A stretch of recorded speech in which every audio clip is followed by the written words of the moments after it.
Okay, perfect. All right. Hello, everyone. Welcome to our first webinar of 2019. We're excited to get back into the swing of things, providing you with expert advice from some of our thought leaders in e-commerce advertising. Today, we're very excited to have Kevin Uridia from Void Media joining us. Kevin has a wealth of expertise and experience when it comes to Facebook advertising.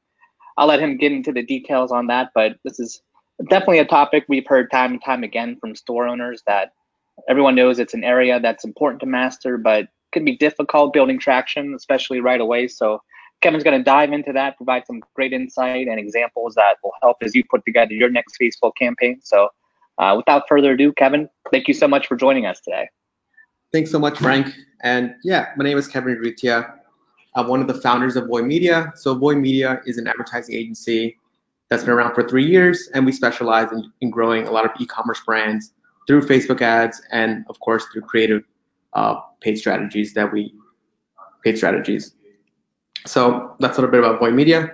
And in today's example, we're going to be using a sample store called Ideas by Ariana to show some creatives that we've made for the store, and also as well some ad copy for the store as well.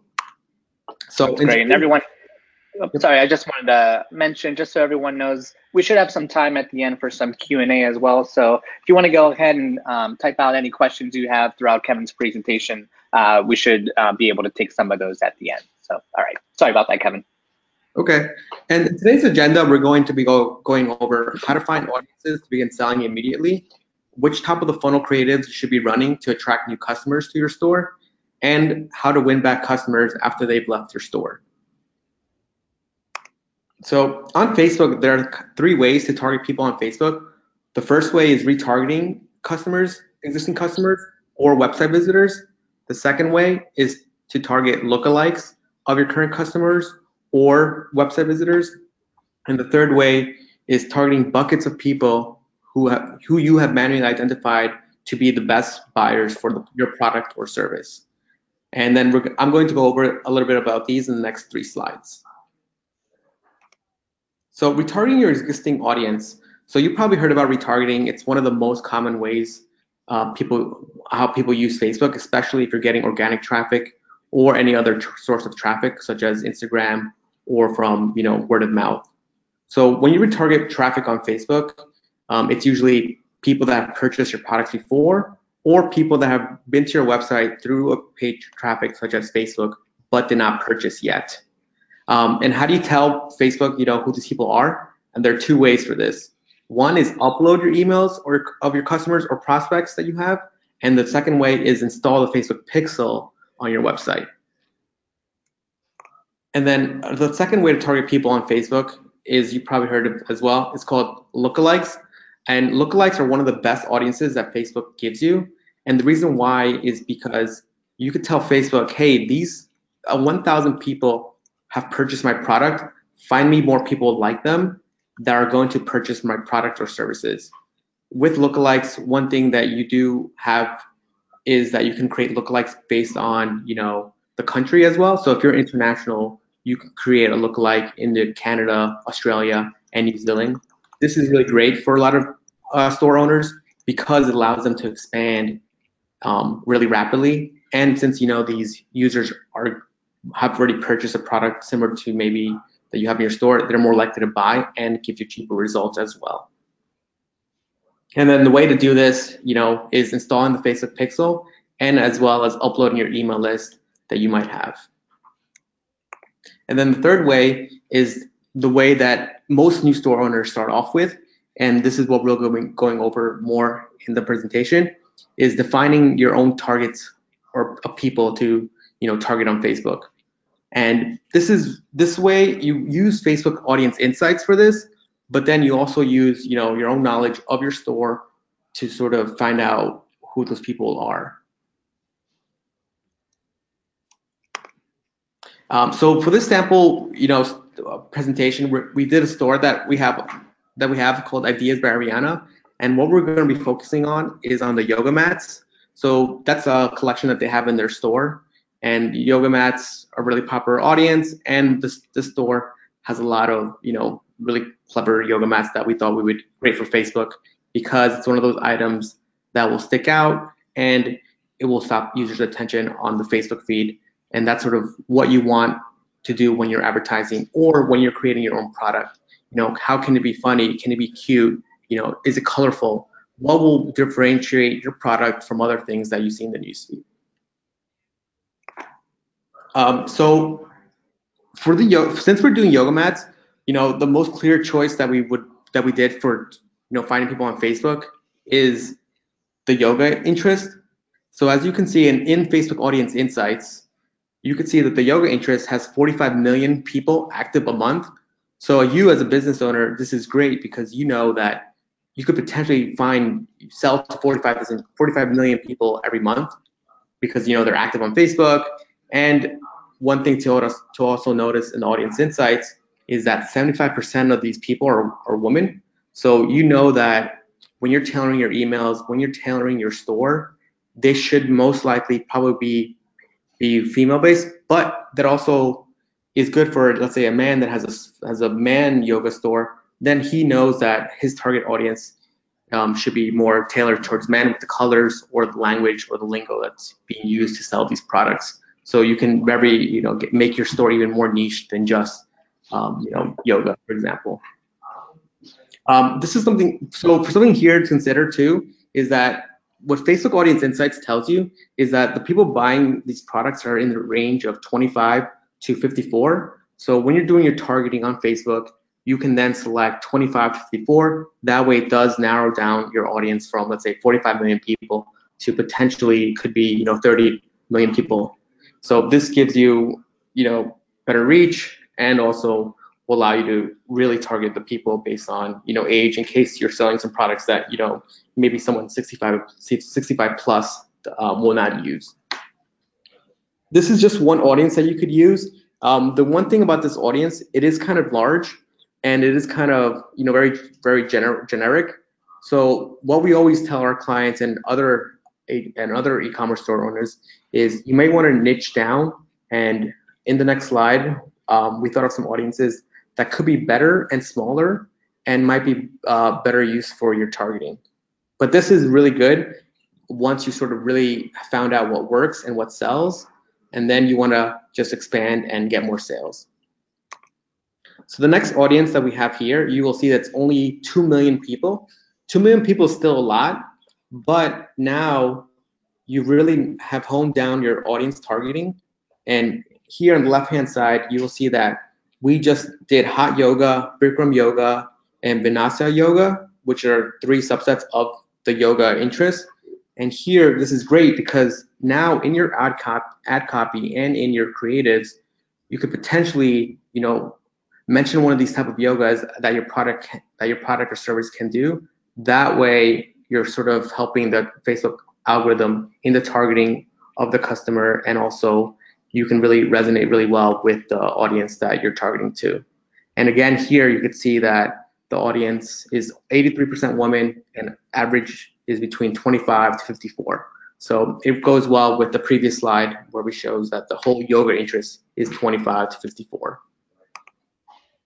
So for the ideas by Ariana, the creatives that we did for her top of the funnel is going to be, we created these ads called yoga mats, and we took some of her best-selling yoga mats that we saw on her website, and we made 4 ad creatives. So here are 2 ad creatives that we made, and here you could tell that whenever you want to do your Facebook ads for a brand new store, is always pick your products, like I said before, that are going to stick out the most, that will have a effect of people to stop on the newsfeed and actually give you time to look at the creatives, look at what you're selling, and also what is that unique value prop that you have for them. So for these mats, it was really about the personality and sort of how different they are than what traditional yoga mats are, which are usually black or gray and have no personality. So we really wanted to show that in these yoga mats, and also because they might be a little bit more expensive than other yoga mats that other stores have. So we want to show them why they're more expensive, why they're different, and sort of how you can stand out in your class. And we show that in the ad copy. So in the ad copy, we have bananas for yoga, our cute and sassy animal themed yoga mats will make you the envy of your yoga class. Namaste in style with mats from Ideas by Ariana. So in the ad copy, we're really saying what makes our yoga mats different, and you always want to do that when you're advertising on Facebook. And then the next set of ads that we have are similar ad images, but different ad copy. So whenever you're doing ads on Facebook, one thing is to remember is always try different ad copy when you're running creatives, because you never know what's going to work best for that target audience. So for this ad copy, we have, how zen are you? Very zen. When mama needs a savasana, our cute and sassy animal themed yoga mats are there for you. Namaste in style with mats from Ideas by Ariana. And another thing we like to do too in our ad copy is just use emojis. We see that emojis really stick out in the newsfeed, and it's something that, you know, as a small business owner, it helps you sort of connect with your customers, because they know, it shows that you're human, and you're not just this big brand that can't have fun.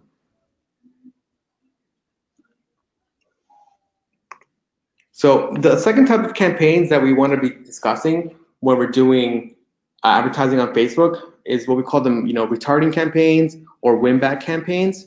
And these are campaigns that you always want to make, especially if you're driving cold traffic on Facebook, because realistically, your conversion rate on a store is maybe around 2 to 3%. So there's about 90 to 95% of people that just never buy the first time they visit your store. So you, as an owner, you want to use Facebook ads, use email marketing to retarget the customers that have left your store. And here you want to, you know, make sure that they know why they should buy from you. Maybe it's the price, maybe it's the website's not working, but at least you always want to advertise to them to come back. And then the two campaigns that we'll be going over are the retargeting campaigns and then an add to cart campaign. So with the retargeting campaign, it really depends on how many days it takes for a customer to purchase from you, and that is really data that you get from your own internal data. What we usually start off with is website visitors in the last 30 days, but what we recommend is testing, you know, different targeting time frames: 3 days, 7 days, 10 days, 30 days, 180 days even. But usually within the last 30 days, customers will make a purchase decision. In this add to cart strategy, you always want to be asking yourself these few questions.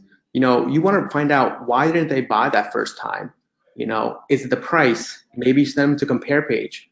If it's a price, you can always make a compare page on your store to show why your product is maybe more expensive, less expensive than a similar product in the same niche. Are they looking for more reviews or validation? You know, make sure your products have reviews. Maybe it needs a video review. You know, how can you get those creatives or copy on your product pages? Maybe they just need to research the brand more, right? You're a new brand, they don't know you. How can you help them over that hump? Especially when you're just so new and there's established brands that have a product that works. Basically, you want to design campaigns to help address these issues that do cause the customer to drop off. So for Ideas by Ariana, what we were focusing on for this sort of add to cart campaign, we were just focusing more on researching the brand more. Since we saw that this was a newer brand, what we really focused on was on the validation that she had on her store on where she was featured. So for Ideas by Ariana, our copy is very simple. We've seen this copy work really well. Looks like you forgot to check out. And then for the ad creatives, what we did here was we saw that the founder was on Fast Company, was on Fox News, was on BuzzFeed, was on Cosmo, and on Parade. So we used that social proof to put on the ads and show customers that dropped off to come back, because, you know, our brand and the brand owner is reputable. And then here we use for these type of creatives, half of it was on the social proof of the external ones, and then half of it was the products that they have. And then another type of creative that we also made for Ariana for the retarget 30-day campaign, and this is users that have visited your website in the last 30 days but didn't buy or add to cart or do anything that we want them to do. And we saw that for Ideas by Ariana, we had a really good offer, which was winner free yoga mat every month. So we ran with that idea and told users that visited the store but didn't, add to cart or purchase, that they could win a free yoga mat. And this does two things, right? For you as a business owner, you want to get their email address. That way, then you could use your email marketing to retarget them, and then it puts them into an email list where you can potentially say, "Hey, Kevin won this month, but here's 20% off to get your yoga mat for the next 1 week only." So it gives you a chance to reconnect it with that potential customer. So for the copy here, it's get a yoga mat that matches your personality. Add copy, winner free yoga mat, and then the headline for this ad is "You're gonna love these yoga mats." So a lot of the copy here that we made was very, funny, fun, because this is sort of the type of brand that she portrays. So you want to use that sort of language throughout your whole ads. Kevin, I've got a good question. Maybe we could just take real quick while we're here from Andrea. So she asks, do you find that the ad optimized for impressions is more effective than the ad optimized for conversions in terms of generating sales? Yes, that's a good question. So we always want to optimize for conversions, and that's usually purchase, even if your store is a new store. Got it. Okay. Yep. And the reason why is because when you're thinking about targeting, you always want to find people that are going to purchase versus people that just want to look at an ad. And in the beginning, it's a good question. It's always going to be more expensive, but as Facebook starts learning about who's buying your products, it's going to eventually get cheaper. And then that gives you the chance to create that lookalike audience I was telling you about before, which is potentially cheaper to get customers back. And is there a call to action button on these like below, or you run these without them? Yeah, so for these ads, we sometimes run them without call to actions. But yeah, you could do the learn more, or you could do the shop now. I think I have. So if you look at the forgot to check out, we do have it. Yep. Shop now. Okay. All right. Cool. Thank you. But yeah, that's a good question too, because even when you're running these ads, it goes back to what I was saying in the beginning. You want to A/B test ads without the button and with the button, because sometimes in the newsfeed, the more native or natural they look, the more clicks they get. Versus some ads that look very addy. You've probably seen some, and you're like, oh, this is an ad, I don't want to click on it. Versus something that looks regular, you're like, oh, what is this? I'm interested, and then you forget that it's a sponsored ad. Yeah, makes total sense. Cool, thank you. So that's sort of like what we did for Ariana, but I want to talk a little bit more now here about some of the potential lookalikes that we can create. And these are extra audiences that I prepared for you guys.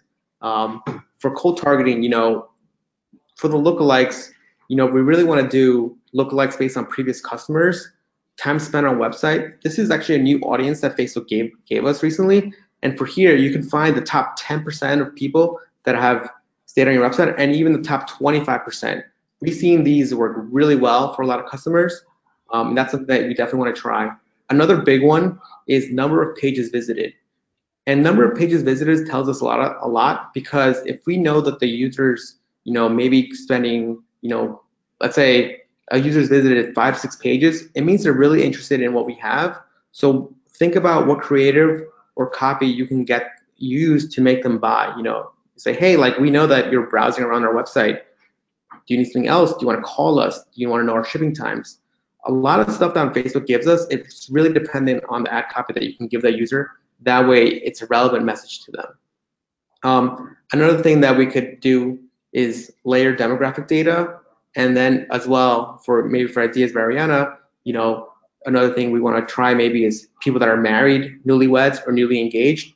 And for here, the way you would think about it for this store is you would maybe make ad copy related to, hey, do a yoga course with your husband, do your course with your wife, and then think about targeting as a way to target your ad copy as well.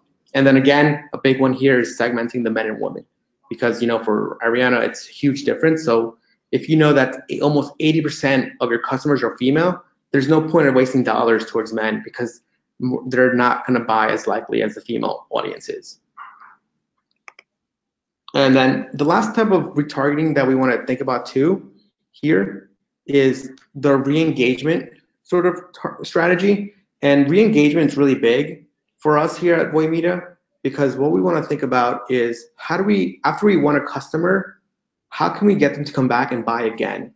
And the reason why you really want to think about this too is because usually the first sale, you're just going to make a little bit of profit, but you make more profit on that second or third sale because you really want to think about what is that customer lifetime value, especially as nowadays when Facebook ads are getting a little bit more expensive. For most of our clients, the first sale is not as profitable as it was a year ago, but that second and third sale is. So we really focus on re-engagement campaigns for existing customers.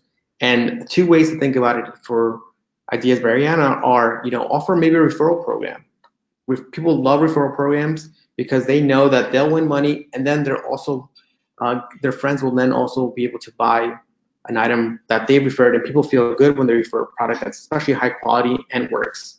And another idea is show them upcoming mats, such as pre-order different colors that they get a first look to. People love being the first ones to buy something, like kind of like a Kickstarter type of campaign where it's like, hey, we have this, neon green, but since you're an existing customer, you're the first one that can buy it, and you get it 6 months before anybody else can come get it. And as well, maybe show them future products that you might have, or get their opinion on future products that you want to create for them. And yep, that's it. Thank you. All right, great. Thank you so much, Kevin. Great job with the examples too. I think that really helps clarify things from start to finish, what really goes into making a successful campaign. So thank you very much. Let's go to some of the questions that came in during your presentation. So a lot of them kind of have to do with, testing your audience and, making sure you have the right size of an audience. So maybe you can talk a little bit about, whenever you've put that audience together, to you, what's a good size of an audience as far as the experiment that you want to run to make sure that you've got enough in there?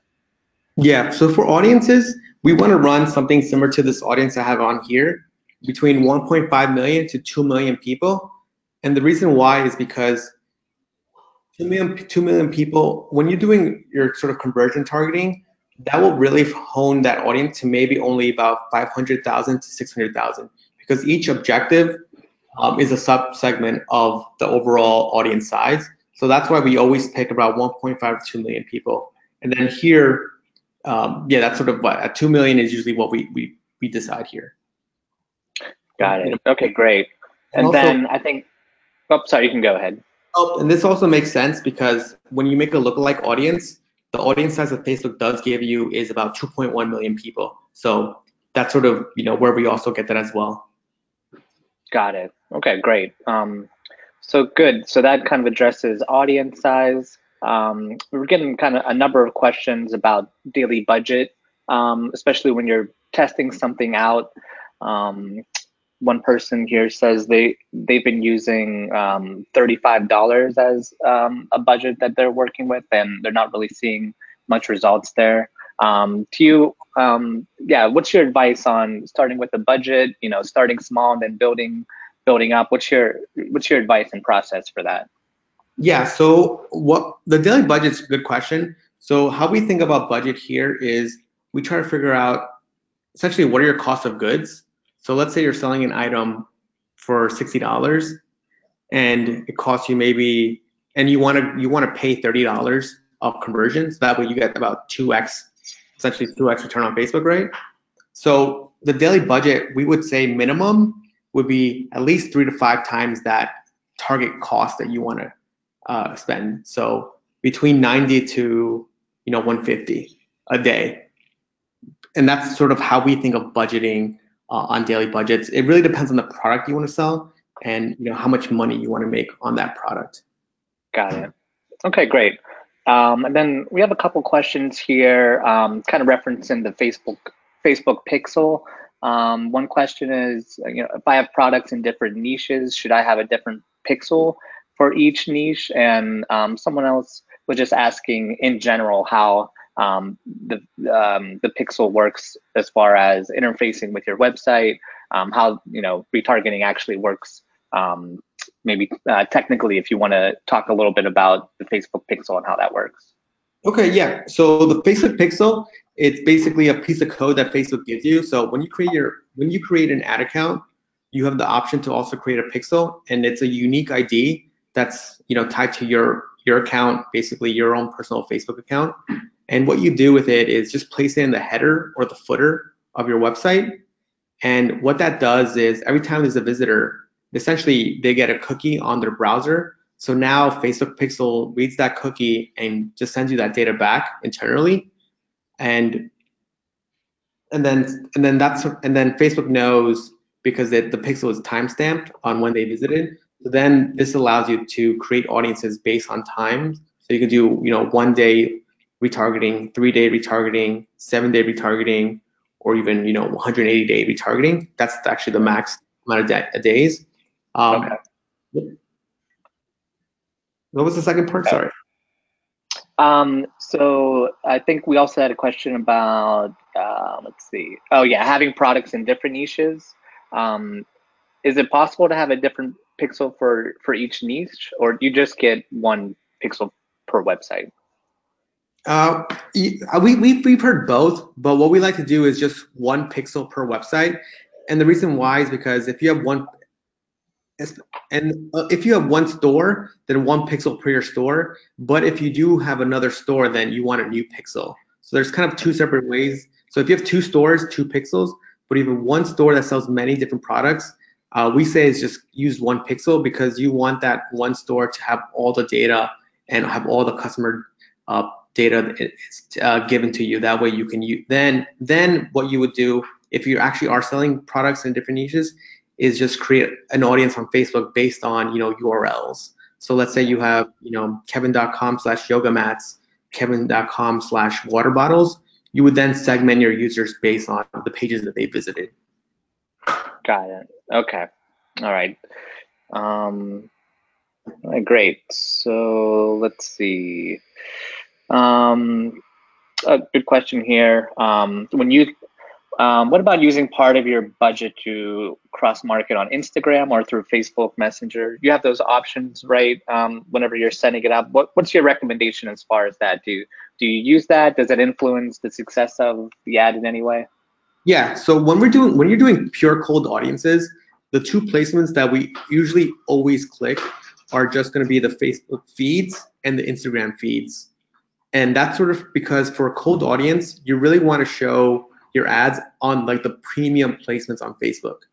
And then when you're retargeting, that's when you really want to do, messenger ads, instant article ads, because when you're retargeting, you just want to show your ad or creative anywhere to remind them to come back. But on the cold, we usually always pick just the feeds, which is Instagram feed and then the news feed. And additionally, you could try the new feeds, stories as well. We've seen those work really well too. But for those creatives, you really want to have a creative that says swipe up. That way people know what to do. Got it. Okay. All right, great.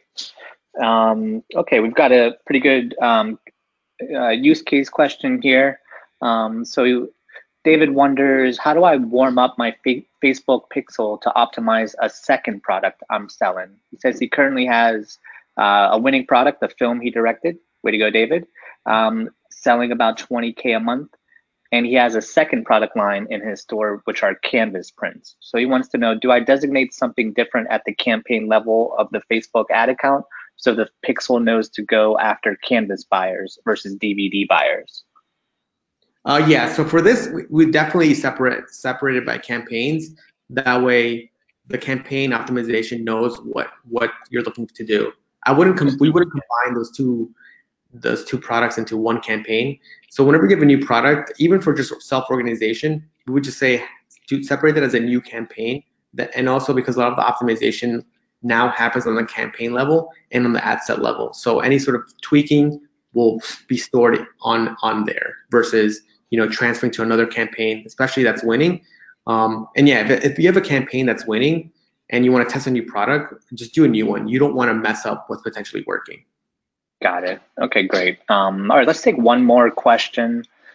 So So, all right, this is a good one. We're talking about, how to be successful. What about whenever ads are just not generating conversions at all? To you, they kind of want to know what made them not work. When and how do you decide to pull the plug? Is it after a couple days, or when to you is kind of a clear sign that an ad campaign is just not gonna happen for you? Yeah, this is a good question. And this will go, I'll explain to you kind of how we judge our ads here. So at a minimum, let's say, like I said, 3 to 5 times your CPA target daily. So let's say your target CPA is $30. You'd run it for 150 for at least 3 days. And what you're going to be looking for here, especially since we're doing a lot of e-commerce, is look at what we call middle metrics. What are middle metrics for us? Did it get any add to carts? Did it get any initiate checkout?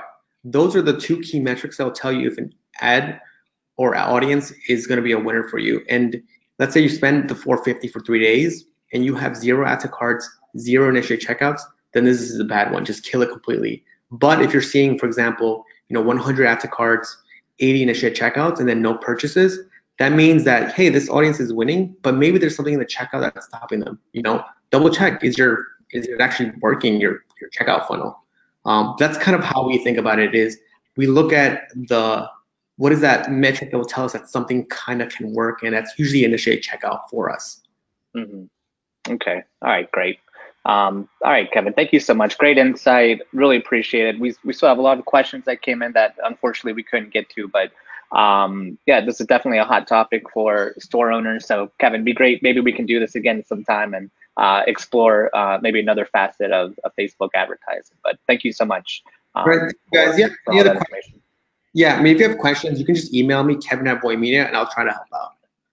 Okay, great. Yeah, and there was a question. Yes, there will be a replay of this available. So once I get that uploaded, I'll be sending everyone who registered a replay along with some additional guides to help you out with your Facebook advertising. So yeah, if you have any questions about using Gooten, please just feel free to respond back to me with those. If you're new to Gooten, we'd love to get you up and running, or if you're already using us and there's anything more we can do for you, please just let us know.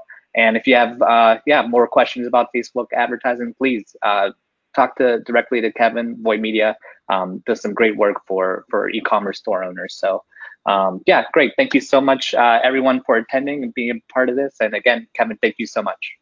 Thank you, Frank, for having me. Thank you, everyone, for listening. All right, great. All right, bye, everyone. We'll see you later. It's perfect.